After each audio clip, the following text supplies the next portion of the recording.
Ayan na nga, kahapon pala ito ay tuluyan ng binuksan. 3 weeks din ito na under renovation at kaya walang Zumba. Kung mapapansin mo talaga, every year,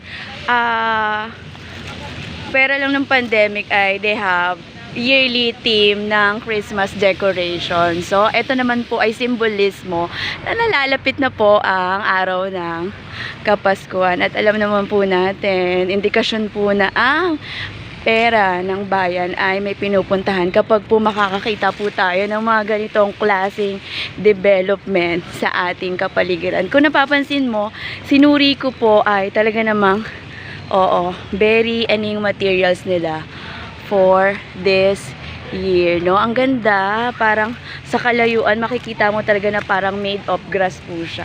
So, inside of this was, ayan, parang hindi pa ata tapos or technically, sa gabi maganda to dahil parang may ilaw siya. Not parang totoo. Parang kasi hindi